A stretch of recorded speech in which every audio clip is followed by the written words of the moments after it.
안녕하세요. 2020년 4월 3일 새날입니다. 새날에 새 일을 행하실 하나님을 바라며 함께 말씀 묵상하길 원합니다. 같이 기도하시겠습니다.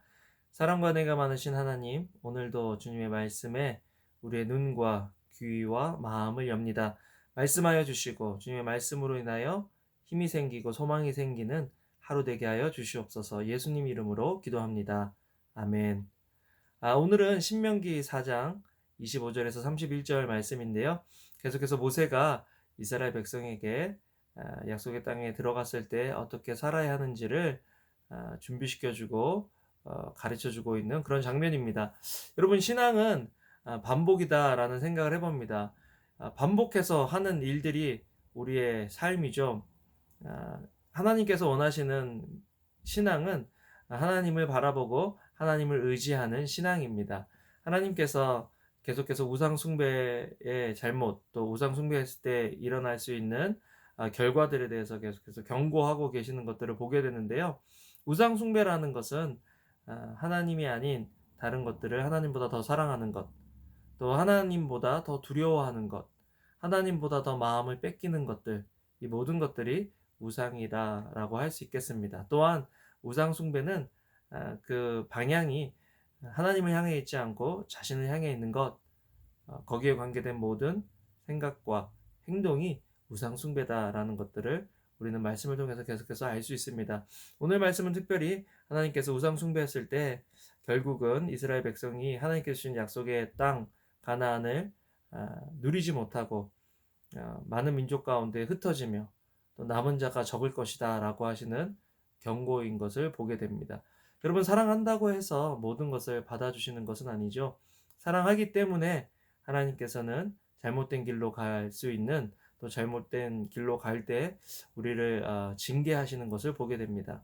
여러분, 징계는 사랑의 표현 중에 하나인 것입니다. 잘못도 없이 징계하는 것은 잘못된 것이고, 어떤 스탠다드나 어떤 법이 없이 징계하는 것은 잘못된 것이지만, 징계 자체는 우리가 올바른 사람이 되게 하고 또 올바른 관계로 들어가게 해주는 좋은 도구가 된다는 것을 알아야 합니다. 하나님께서 그래서 모세를 통해서 오늘 무서운 말씀들을 하고 계시는 것입니다. 26절에 보면요, 내가 오늘 천지를 불러 증거를 삼노니 너희가 요단을 건너가서 얻은 땅에서 속히 망할 것이라. 너희가 거기서 너희의 날이 길지 못하고 전멸될 것이니라. 여호와께서 너희를 여러 민족 중에 흩으실 것이요 여호와께서 너희를 쫓아보내실 그 여러 민족 중에 너희의 남은 수가 많지 못할 것이며.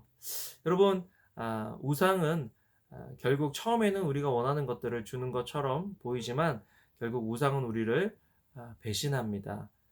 처음에는 우상이 우리를 위하는 것 같지만 계속해서 시간이 지나면 우리가 원하지 않는 일들을 하고 있는 것들을 보게 되죠.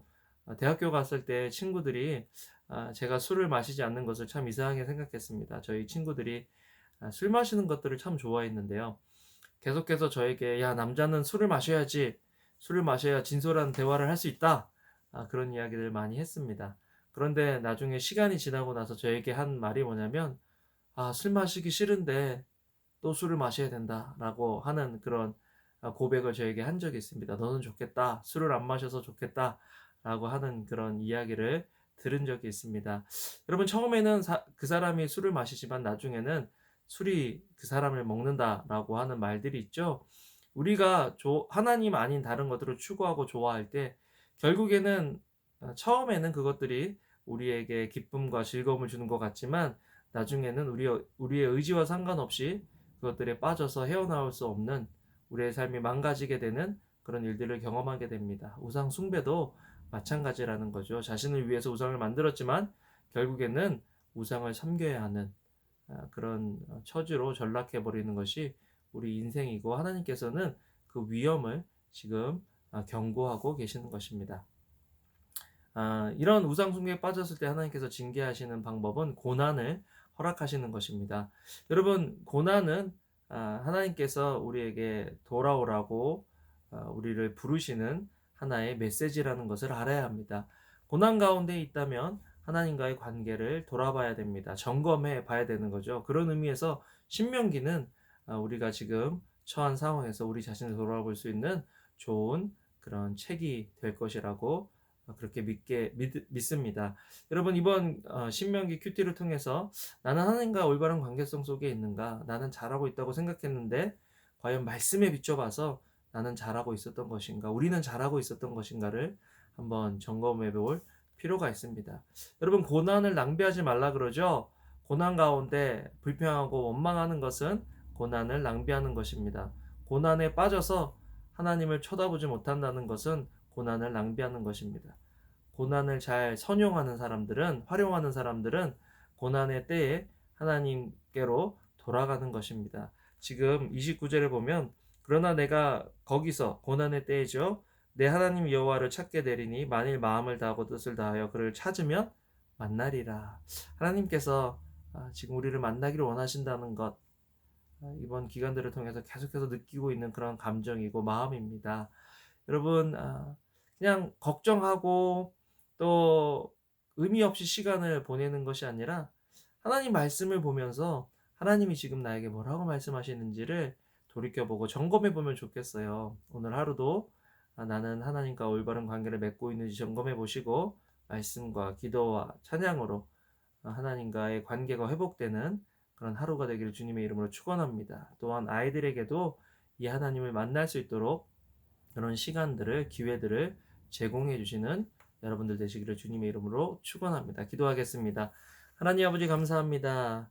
새날에 새 일을 행하실 하나님을 기대하며 또 고난의 때에 고난을 낭비하지 않고 하나님 아버지를 붙잡고 하나님과의 관계가 더욱 친밀해지는 그런 기간들이 될 수 있도록 주님 은혜를 더하여 주시옵소서.